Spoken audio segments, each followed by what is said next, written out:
Ça faisait longtemps un peu, je crois, hein. Ça faisait une petite semaine quand même qu'il n'y avait pas beaucoup de vidéos et de contenu sur la chaîne, c'est vrai. Et ça va une semaine, ça, vous n'avez pas trop non plus abusé, même si je recevais des messages sur Twitter. Ah, c'est bon, vous voulez la vidéo, maintenant vous allez la voir. Donc, aujourd'hui, on se retrouve pour parler du Barça.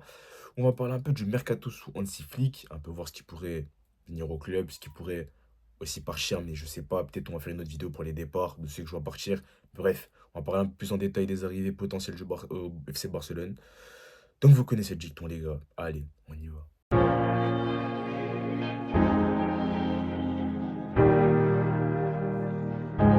L'équipe.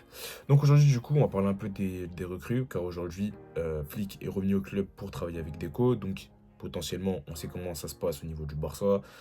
Tout ce qui est planification de mercato, on connaît les infos au bout de, allez, un jour, 2 jours, donc il faudra pas être choqué si ça commence à fuser en termes d'infos. D'ailleurs, même si les médias s'amusent à raconter des bêtises, comme Luis Diaz, comme Guy Mahrez, bref, des noms qui n'ont rien à voir, mais passons, on en reviendra plus en détail.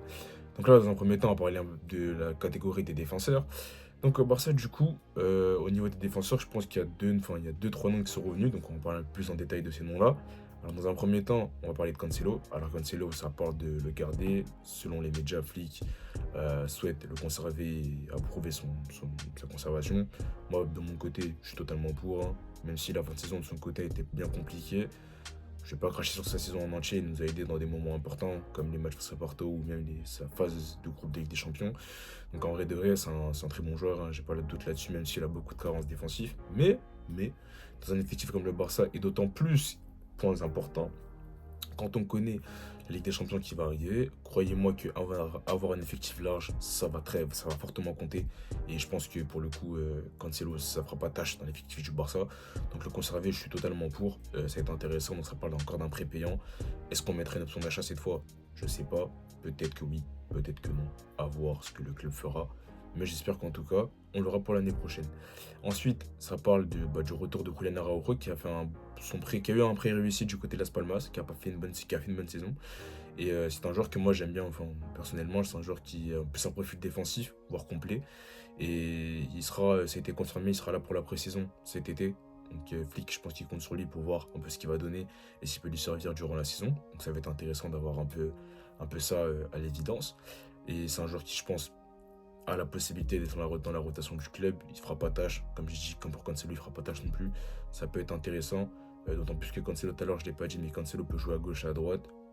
Bon, là, plus à Araujo, c'est plus côté droit. Mais c'est un joueur qui est intéressant à mes yeux et qui a un petit potentiel à aller gratter. Donc ça fera pas tâche et je suis content qu'il revienne au club après un prêt réussi du côté de Las Palmas. Et, et il y a un nom qui a pop comme ça du jour au lendemain. Là, ces derniers temps. Euh, Je sais pas comment ça se fait que personne n'était au courant. Je sais pas comment ça se fait qu'on apprend ça comme ça. Mais il y a le nom de Frimpong qui est sorti. Alors, le joueur en question, moi je vais être très clair là-dessus. Ok? Ce gamin est très fort. D'accord? Il est très fort, j'ai rien à lui dire par rapport à ça. Maintenant, moi j'ai un gros doute. Le doute, je le pose sur le fait que sous Leverkusen, il était limite piston droit ailier. Maintenant, moi j'ai deux questions qui me trottent dans la tête. Est-ce que Flick, ce zinzin, il a une idée en tête où il veut jouer vraiment avec deux ailiers hyper offensifs, ce qui voudrait dire que, en fait, ton jeu et ton animation, tu bases sur un contre-pressing qui doit être parfait, ce qui peut être dévastateur et ce qu'il a déjà été auparavant, parce que Flick l'a déjà prouvé. Et il faudra du coup avoir des défenseurs derrière qui sont capables de pouvoir couvrir leurs latéraux ou un 6 qui est là pour faire aussi le taf. Mais du coup, est-ce que Flick part sur cette optique-là? Et dans ce cas-là, ok, c'est totalement cohérent. Bah là, je signe tous les jours. Surtout quand j'ai entendu dire il veut mettre Koundé en tant que central. Donc, on partirait sur deux paires offensifs. Moi, je demande à voir. Peut-être dans son animation offensive, et peut-être vu qu'il s'est dit qu'on va forcément affronter des blocs bas, il a peut-être une volonté en fait de vouloir déstabiliser les adversaires en me foutant un chaos pas possible. Donc, dans cette optique-là, c'est intéressant. Maintenant, là où j'ai un gros point d'interrogation, ça va être l'Europe. Parce que Frimpong, défensivement, c'est pas non plus. c'est pas sa qualité première. Après, est-ce que de l'autre côté, Baldé serait plus du coup son Walker, son, je sais pas, ou alors que surtout que, enfin, Baldé c'est plus offensif, même si je trouve qu'il est plutôt complet, il est très sous-coté dans son aspect défensif. Donc je me dis, bon, à voir. Mais Frimpong, en tous les cas, ça se refuse pas du tout, clairement pas. C'est une très bonne signature si ça se fait.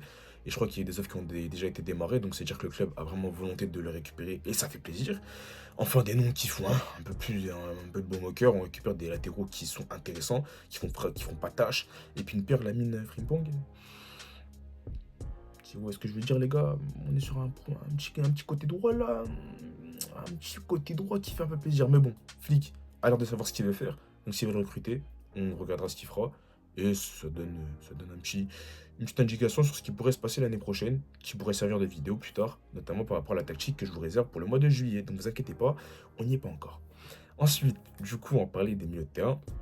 Alors pour ce qui est des milieux de terrain, j'ai fait une petite liste, hein. Il y a 3 noms qui pop, qui émergent dans la commune, voire 4.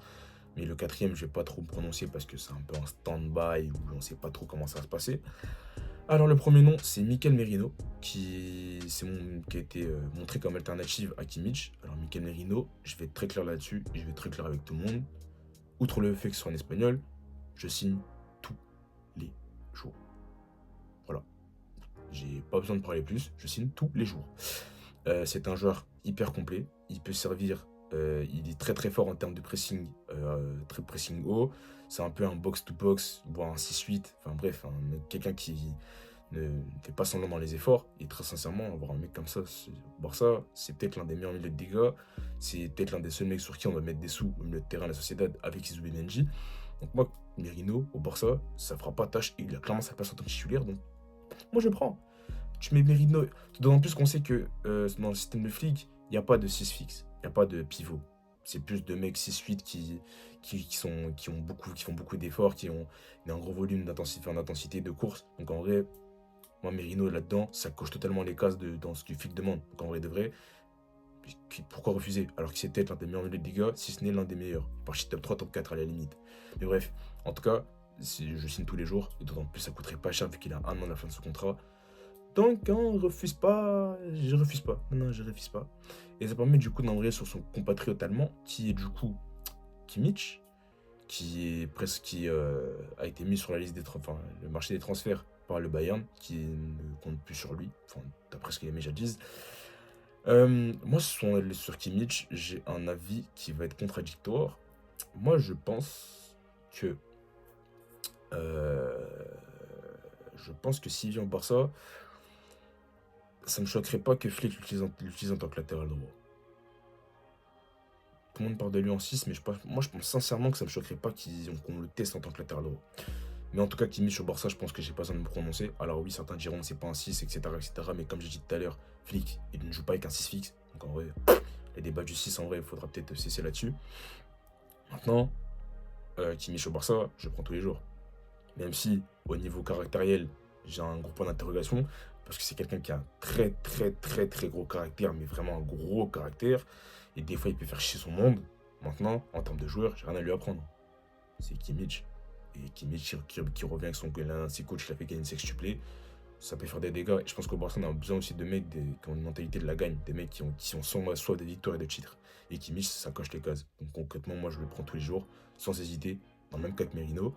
Ensuite, le deuxième cas, c'est bon, lui c'est utopique, mais ça n'arrivera pas. Mais croyez-moi que si ce mec-là on peut le signer, vous ne parlez pas de Merino, vous ne parlez pas de Kimmich, c'est bien Guimarães. Guimarães, je ne vous présente plus, milieu de Newcastle, 8-6 pareil, un style box-to-box qui est capable aussi d'attaquer devant, très très fort dans les volumes de course, tout ce qui est aspect défensif, mais aussi offensivement, très bonne qualité de passe, assez complet. Et franchement, Barça signe Guimarães, c'est une top recrue, hein, c'est une recrue limite, c'est top recrue. Tous les clubs aimeraient avoir Guimarães dans ses rangs. Donc franchement, j'ai hâte de voir ce que ça va donner, est-ce qu'on pourra le faire, est-ce qu'on ne pourra pas le faire, d'autant plus que ça va me dire qu'on serait peut-être au 1 pour 1 arrivé cet été. On vous connaît. Donc en vrai de vrai, je me dis bon, à voir, mais si on peut le faire, je signe tous les jours. Et je vais embrayer sur un dernier qui a pop ces derniers temps aussi, en tant qu'alternative au poste du milieu de terrain, qui a déjà connu Flick au Bayern et qui par contre a fait une très bonne saison du côté de Stuttgart, c'est Angelo Stiller. Alors, un joueur que je connais très peu, je vais pas vous mentir, mais j'ai regardé un peu ce qu'il donnait. Et il y a un truc qui m'a frappé chez lui, c'est qu'il a une énorme qualité de passe, c'est très très choquant. Et pour moi, c'est un milieu de terrain qui au Barça ferait pas de tâche, et c'est ce type de signature qui pourrait justement créer une. Il a l'air d'avoir un potentiel quand même intéressant. Et moi, de ce que j'ai vu, franchement, ça ferait pas tâche au Barça. Maintenant, s'il vient, moi, ça voudrait dire qu'il y a un mec au club qui va potentiellement partir lui là. Parce qu'en vrai, c'est quasiment le même profil. Maintenant, c'est un peu un 6-8 dans le profil, Stiller, mais il est plus fort à la passe et en termes de pressing haut. Maintenant, est-ce que défensivement, ça serait différent? Je sais pas trop. Un peu plus, mais pas non plus des masses. Donc le fait que j'ai un petit doute par rapport à ça, mais si on me prend au club dans la rotation, je prends tous les jours, il n'y a pas de débat. Même si je sais qu'au milieu de terrain, ça va être un peu bouché cette saison, parce qu'il y aura concrètement 3 milieux de terrain, si je compte le numéro 10, parce que Flick joue en 4-2-3-1 dans le système mis sur papier. Donc, ouais, Steelers, ça se tente. Moi, pour le coup, si ça se fait, ça me dérangerait pas. Ça ferait pas tâche. Et le dernier joueur que je vais parler en attaque, parce que je pense qu'il y en a deux ça parle de deux joueurs, mais bon, le deuxième, j'en parlais maintenant, hein. Ça parle de Luis Diaz, mais concrètement, j'y crois pas un peu, voire pas du tout, hein.